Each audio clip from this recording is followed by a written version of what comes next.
Welcome to citizens pulse. నేను మీ రాజేష్. ప్రస్తుతం మనం మూసీ ఒడ్డు మీద ఉన్నాం. తెలంగాణ రాష్ట్ర వ్యాప్తంగా ప్రస్తుతం మూసీకి సంబంధించినటువంటి అతిపెద్ద చర్చ జరుగుతోంది. మరోవైపు గత 2 రోజులుగా మధు పార్క్ రిడ్జ్కి సంబంధించినటువంటి అపార్ట్మెంట్ వాస్తవ్యులందరూ కూడా ఇవాళ నిరసన తెలుపుతున్నారు ప్రభుత్వానికి వ్యతిరేకంగా. ఈ ప్రాజెక్ట్ని వెనక్కి తీసుకోవాలని కూడా. కానీ రేవంత్ రెడ్డి అయితే మాత్రం స్పష్టంగా మేము అందరి సూచనలు తీసుకొని ముందుకు వెళ్తాము అని తాజాగా చిట్చాట్లో మాట్లాడుతూ ఇది మూసీకి సంబంధించినటువంటి ప్రాజెక్ట్ ఫేజ్ 1 అయినా మొత్తం ప్రాజెక్ట్ అయినా కొంత చారిత్రాత్మక అవసరం అంటూ కూడా ఆయన మాట్లాడుతున్నటువంటి నేపథ్యం. సో ఈ క్రమంలో ఇప్పటికే అనేక రిపోర్ట్స్ మనం మూసీకి సంబంధించి చేసాం. ప్రస్తుతం మనం మూసీ ఒడ్డులో జర్నలిస్ట్ తులసి చంద్ గారితో పాటు మనం కూడా జాయిన్ అవుతున్నాం. ఇక్కడ జర్నలిస్ట్ తులసి చంద్ గారు కూడా మనతో పాటు జాయిన్ అవుతున్నారు. మాట్లాడదాం. ఆమె కూడా గతంలో రిపోర్ట్ చేశారు. మూసీ ఈసా ఎట్లా వస్తుంది, సంగమం ఏంటి, బాపు సరోవర్ ఎక్కడ వస్తుంది, ఇవన్నీ కూడా ప్రజలకు వివరించారు. సో ఈ నేపథ్యంలో అసలు ఏంటి మధు పార్క్ రిడ్జ్ అపార్ట్మెంట్స్లోనే తులసి గారు కూడా నివాసం ఉంటున్నారు కాబట్టి ప్రస్తుతం ఆమె వర్షన్ కూడా మనం తీసుకునే ప్రయత్నం చేద్దాం. తులసి గారు నమస్తే. హలో. Hi madam. ఏంటి మేడం మూసీ ఒడ్డునున్నాం, ఇవాళ మూసీ శుద్ధి జరగాల, సుందరీకరణ జరగాల? శుద్ధి జరగాలండి. ఫస్ట్ అయితే శుద్ధి జరగాలి. శుద్ధి జరిగితే అది న్యాచురల్ గా సుందరీకరణ కూడా ఆటోమేటిక్ గా ఆర్గానిక్ గా జరగాలి అని అయితే మనం కోరుకోవాలి. ఒక్కసారిగా ఏదో మాయాజాలం లాగా మారిపోవడము మార్చేయడము సాధ్యం కాదు గవర్నమెంట్స్ కూడా. ఫస్ట్ శుద్ధి జరగాలి. మూసీ ప్రక్షాళన ఖచ్చితంగా జరగాలి. మూసీ ప్రక్షాళనకి నాకు తెలిసి ఎవరు అపోజిట్ గా లేరు.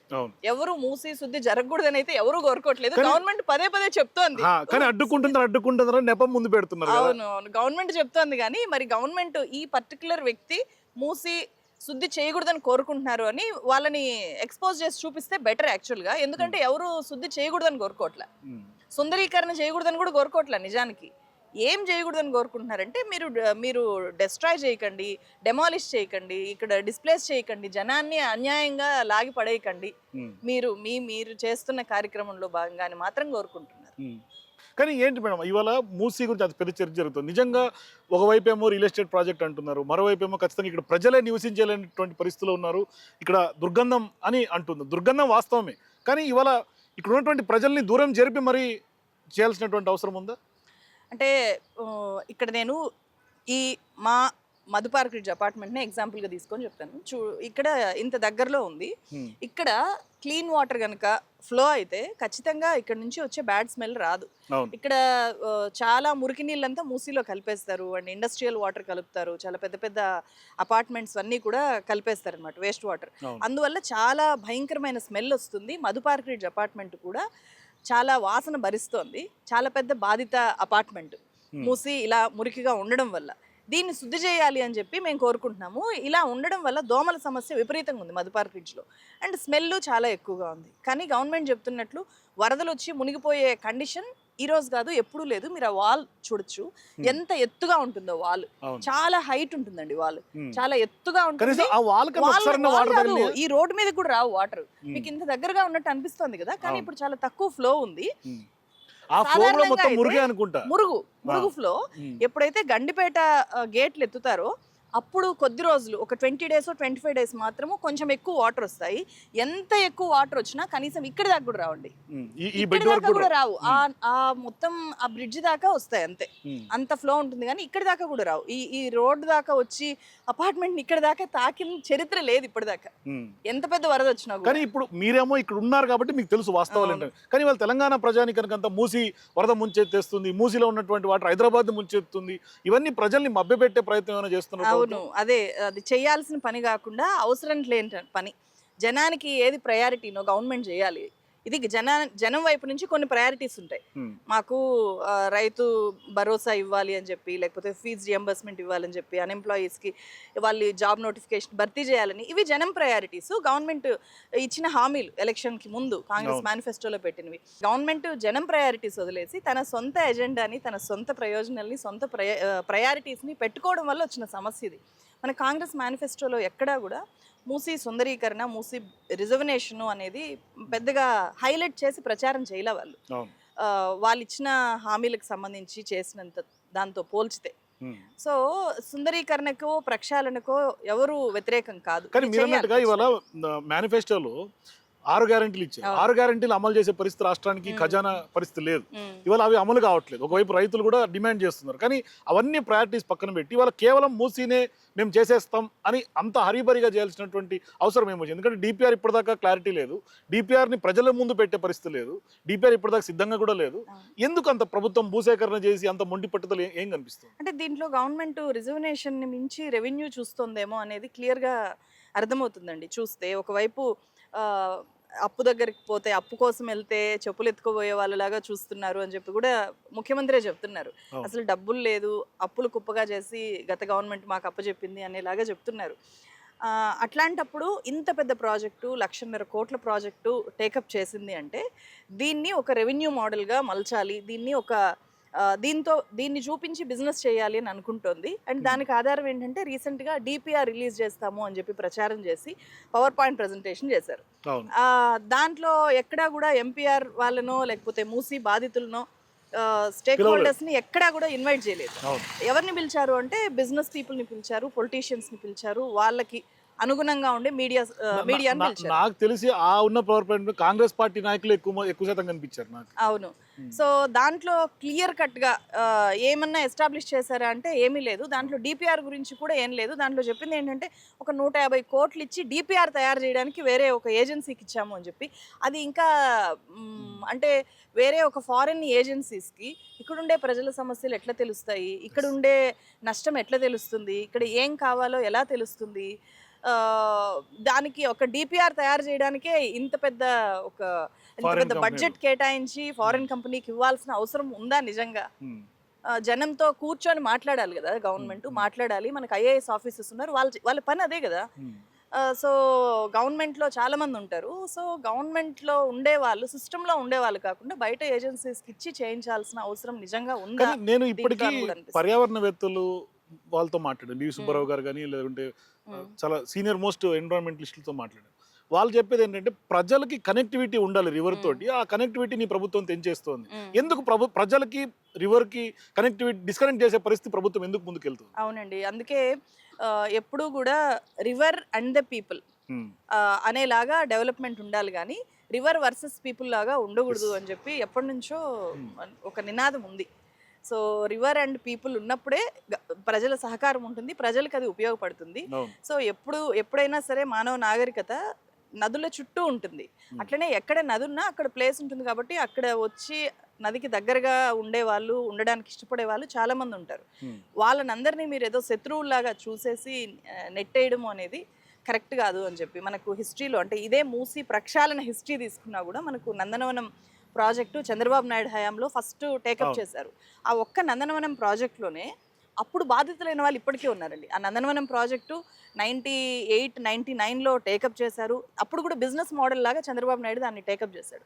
మొత్తం కాంక్రీట్తో మూసీ అటు ఇటు మూసీ తీరాన్ని కాంక్రీట్తో కప్పేయాలి అని చెప్పి టేకప్ చేస్తే అప్పుడు 2002లో వచ్చిన వరదలకి ఆ కాంక్రీట్ అంతా పగిలిపోయింది. గవర్నమెంట్ని వెక్కిరించేలాగా, ఘోరంగా అవమానించేలాగా ధ్వంసం అయితే ఇంకా దాన్ని మిడిల్ డ్రాప్ చేసింది గవర్నమెంట్. అయితే అప్పటికే మూసీ పరివాహక ప్రాంతాల్లో ఉండే చాలా మందిని తీసుకెళ్ళి నందనవనం కాలనీలు అని చెప్పి కట్టారు. అక్కడ ఎవరు ఉండక ఇక్కడ వాళ్ళ ఇల్లు కోల్పోయి ఆ నందనవనం బాధితులు చాలా మంది ఉన్నారు ఇప్పటికీ. ఆ ప్రాజెక్ట్ కనీసం అట్లా కాలనీలు కూడా ఇప్పుడు రేవంత్ రెడ్డి గారు కట్టట్లేదు కదా, అది కూడా లేదు. సో నాకేమనిపిస్తుందంటే ఈ ఐడియా, ఈ మూసీ రిజర్వేషన్ అనే ఐడియా నాకు తెలిసి రేవంత్ రెడ్డి చంద్రబాబు నాయుడు నుంచి పిక్ చేసి ఉండాలి, లేకపోతే చంద్రబాబు నాయుడు ఇనిషియేటివ్ చేసి ఇతన్ని ఇన్సిస్ట్ చేసి ఉండాలి. సంథింగ్ అంటే రేవంత్ గారి వెనకాల చంద్రబాబు నాయుడు గారి యొక్క ఆలోచన ఉంది అంటే అంతే కదా. ఇప్పుడు మనకి దీన్ని బట్టి అప్పుడు టూరిజం అని అన్నారు, ఇప్పుడు మధ్యలో మళ్ళీ సేవ్ మూసీ అని చెప్పి వైఎస్ రాజశేఖర రెడ్డి కూడా దీన్ని టేకప్ చేశారు.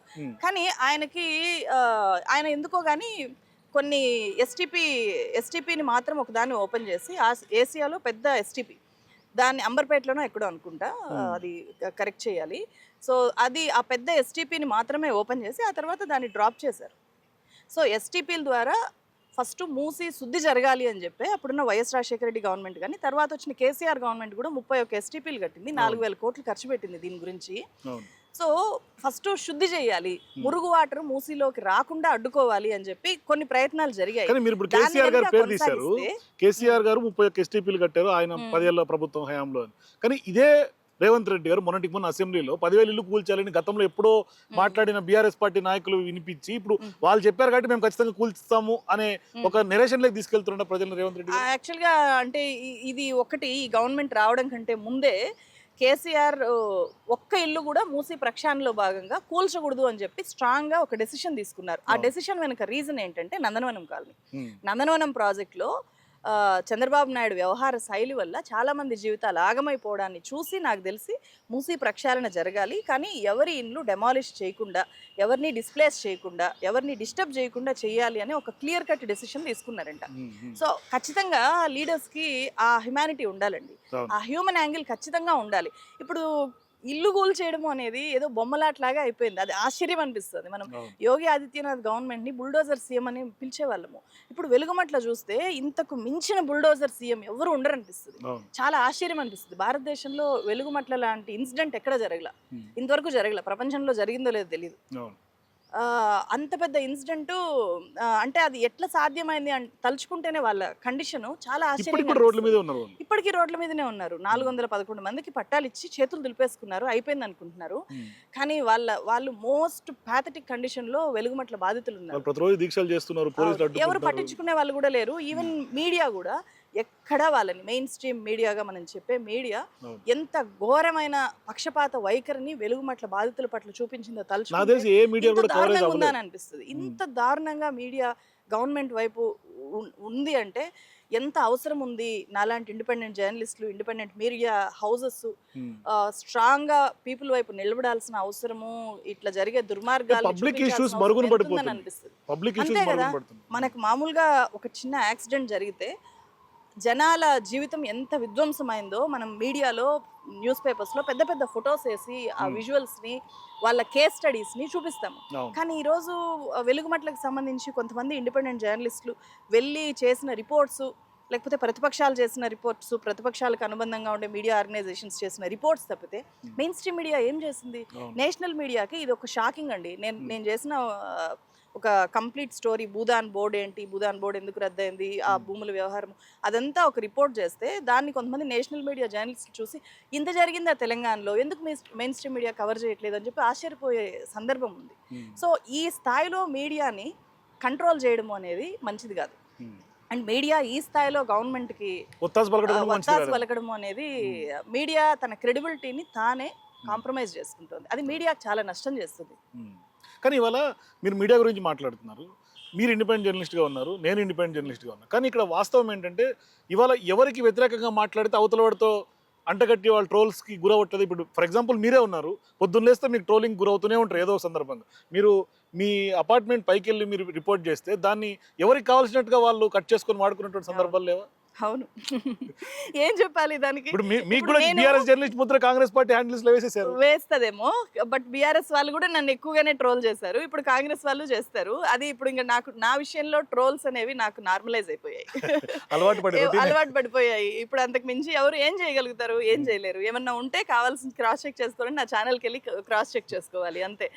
సో అంతకు మించి ఏం చేయగలుగుతాము? అండ్ మా అపార్ట్మెంట్ విషయంలో నేనేమి అందరికంటే ముందే నోటిఫికేషన్ రాగానే ముందుకు వచ్చి నేనేమి రిపోర్ట్ చేయలేదు.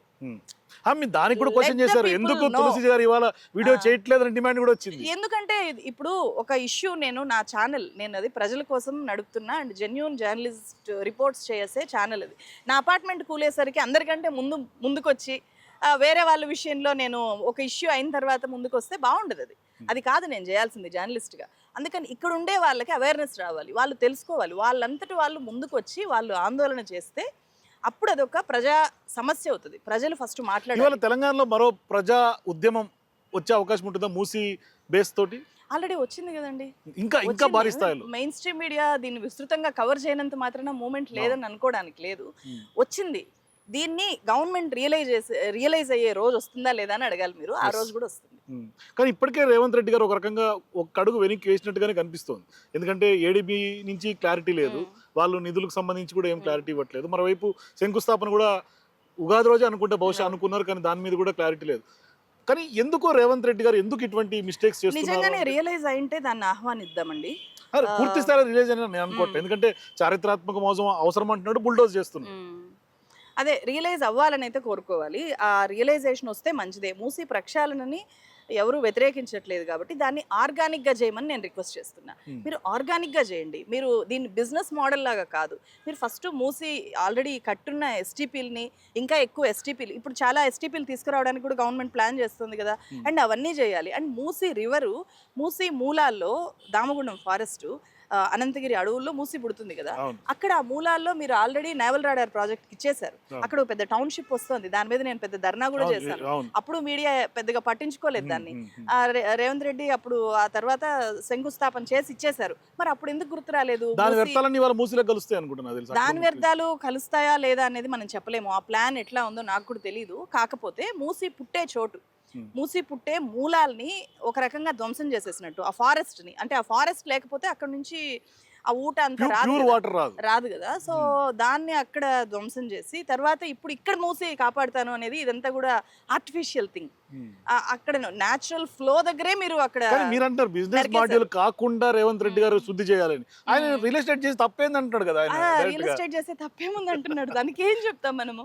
రియల్ ఎస్టేట్ చేస్తే తప్పేముంది అన్నప్పుడు నా ఆన్సర్ ఏంటంటే అప్పుడు మీరు రియల్ ఎస్టేటే చేసుకోవచ్చు కదా. మీరు ఎందుకు అవసరం లేదు కదా. మీరు మంచి రియల్ ఎస్టేట్ అవ్వచ్చు. రియల్టర్ రేవంత్ రెడ్డి అని గారు చెప్పుకోవచ్చు. నేను ఆల్రెడీ లగచర్ల మీద ఇదే టైటిల్ పెట్టా, రియల్టర్ రేవంత్ రెడ్డి అని చెప్పి. ఆయన చెప్పారు కదా, చాలా గర్వంగా చెప్పుకున్నారు నేను రియల్ ఎస్టేట్ చేస్తున్నానని చెప్పి. దాంట్లో మనం మొహమాట పడాల్సిన పని లేదు రియల్టర్ రేవంత్ రెడ్డి అని పిలవడానికి.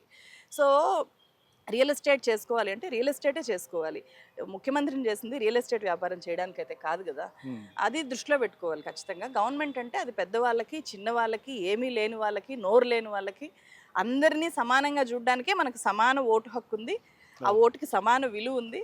కానీ ఓటుకు విలువ ఉంది అనుకుంటారా మీరు? ఎందుకంటే మొన్న రేవంత్ రెడ్డి గారు అన్నారు అపార్ట్మెంట్ వాసులకి ఓట్లు వేస్తే గెలవలేదు, బస్తీ వేస్తే ఓట్లతోటి గెలిచాడు అని. ఇక్కడ మీ స్థానిక ఎమ్మెల్యే గురించి చెప్పాడు ఆయన. అవును చెప్పారు. సో మీ ఓటుకు విలువ లేనట్టే. ఓటుకు విలువ లేదు అని చెప్పి ఆయన అంటున్నారు. మరి ఆయన ఇక్కడ జీరో వాల్యూ చేసేస్తాను అని చెప్పి కూడా అన్నారు అదే సందర్భంలో. ఆ తర్వాత మార్చి 8న మాట్లాడుతూ అండ్ అదే ఆ మీటింగ్ లో మీరు కూడా ఉండే ఉంటారు. లేదండి, నేను దాన్ని బాయ్కట్ చేశాను. నేను వెళ్ళలేదు. ఆ మీటింగ్ కి నాకు ఇన్విటేషన్ ఉంది, బట్ నేను వెళ్ళలేదు. తర్వాత అనుకున్నా వెళ్ళి నిజంగా నిలదీస్తే బాగుండేదా అని కూడా అనిపించింది. అక్కడ ఎవరు అందరూ కామ్ గా ఉండిపోయారు ఆయన. అక్కడ వాళ్ళకి అదే ఉమెన్ జర్నలిస్టులు అకేషన్ వేరు. యాక్చువల్గా అక్కడ మాట్లాడాల్సిన పని లేదు, అకేషన్ వేరు. మరి ఆ మీటింగ్ లోనే పర్టికులర్ గా ఎందుకు మాట్లాడారో తెలీదు. కానీ మా జర్నలిస్ట్ లోనే ఆయన కలుపుకొని మాట్లాడడానికి, అంటే జర్నలిస్టులకి రేవంత్ రెడ్డి గారికి ఏమైనా లాలూచి ఉందని ఏమన్నా ప్రజలకు చెప్పే ప్రయత్నం అట్లా చెప్పే ప్రయత్నం చేస్తున్నారు. కానీ దాన్ని అయితే తీవ్రంగా ఈ అపార్ట్మెంట్ లో ఉండే జర్నలిస్టులము, నేను, కె శ్రీనివాస్ గారు అండ్ ఈ అపార్ట్మెంట్ ప్రెసిడెంట్ శ్రీనివాస్ రెడ్డి గారు అండ్ వెంకట్ గారు అని చెప్పి సీనియర్ జర్నలిస్టు, ఇట్లా 3-4 జర్నలిస్టులు ఉన్నాము. సో వాళ్ళెవరికి కూడా మా జర్నలిస్టులు అని చెప్పి కలుపుకోవడము అనేది యాక్సెప్టబులే కాదు అసలు. మేము ప్రజలకి మనకు సమానంగానే ఉండాలనే కోరుకునే జర్నలిస్టులు. మాకు ముఖ్యమంత్రి వచ్చి ఏదో స్పెషల్ రిజర్వేషన్, స్పెషల్ కన్సిడరేషన్ చేయాలని కోరుకునే జర్నలిస్టులం కాదు మేము. కాబట్టి మీరు ఈక్వల్ గానే చూడాలనుకుంటున్నాము. అట్లా చేయడం ద్వారా జనానికి మీరు ఒక రాంగ్ సిగ్నల్ పంపించారు. అంటే జర్నలిస్టులని ఈ కొనేయగలడు అనేలాగా పంపిస్తారు. మేము అమ్ముడు పోయే జర్నలిస్టులు అసలు కాదు. మీరు కొనాలనుకున్నా కూడా అమ్ముడు పోవడానికి ఇక్కడ ఎవరు సిద్ధంగా లేరు.